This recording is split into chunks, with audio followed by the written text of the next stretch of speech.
Zahvaljujemo KUD-u Halubjan koji nas je pjesmom podsjetio kako u lijepom kraju živimo.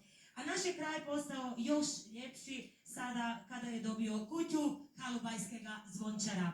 Kako je ova kuća nastajala, kako su tekli radovi, najbolje ćete vidjeti u kratkom